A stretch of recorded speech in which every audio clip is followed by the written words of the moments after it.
जय माँ भगवती सब गोटे के जय जगदम्बा।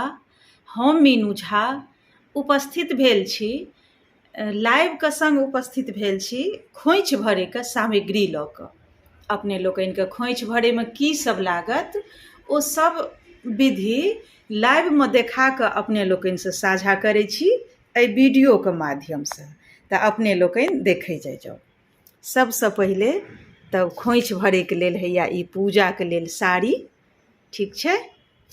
ओकर बाद हैया श्रृंगारक चीज जाहिमे 16टा अछि श्रृंगारक चीज, ई सब।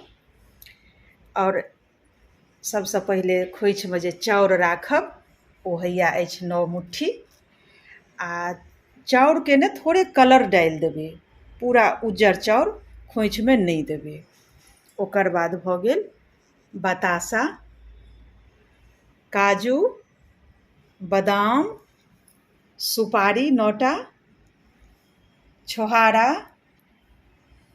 इलायची 9टा गानल अछि, लौंग, हरदी के गांठ हमरा लग में 2टा एखन अइ। कोशिश करबै हम एकरा पूरा करै के लेल। तऽ ई अछि नारियल, अनार, लताम, सेब, केरा, फूल।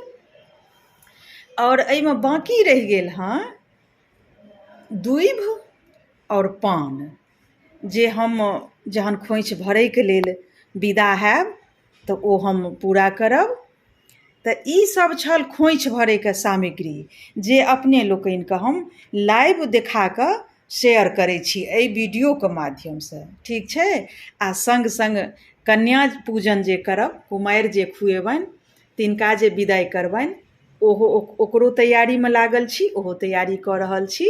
हैया ई प्लेट सब अछि, एहिमे बाकी के श्रृंगारक चीज कम से कम 5टा के एहिमे हम राखब। तऽ इएह छल खोइछ भरे के जे विधि होइए ओ हम अहाँ सबके लाइव देखा कऽ साझा करऽ चाहलहुँ, जे अपने सबके हैया ई हम सामग्री देखा रहल छी। तऽ इएह छल हमर खोइछ भरे के तैयारी, जे हमरा भऽ चुकल अइ। बस थोड़ेक बहुत बाकी अइ, किछ कनिए मनिए जे पूरा नहीं भेल यऽ। कनि मनि तऽ अछि लेकिन ओ पूरा नहीं भेल यऽ। जेना हरदी के गांठ 9टा नहीं भेल यऽ, तऽ ओ सब। और बाकी हमरा सब किछ करीब करीब पूरा भऽ गेल यऽ। और एहिमे मिठाई बाकी यऽ, तऽ मिठाई तऽ ओतऽ जखन जायब मंदिर लग जतऽ खोइछ भरब तऽ ओतऽ खरीद लेब। और इएह साड़ी छी हमर जे मैया के चढ़ायब ओ।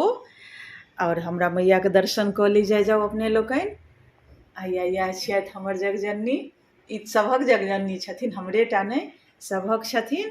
तऽ इएह अछि खोइछ भरे के सामग्री।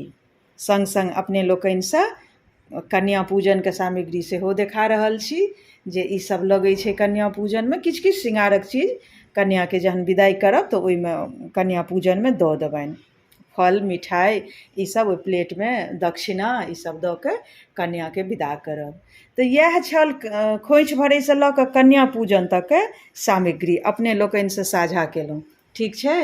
धन्यवाद। जय मिथिला, जय मैथिली, जय माँ जगदम्बा।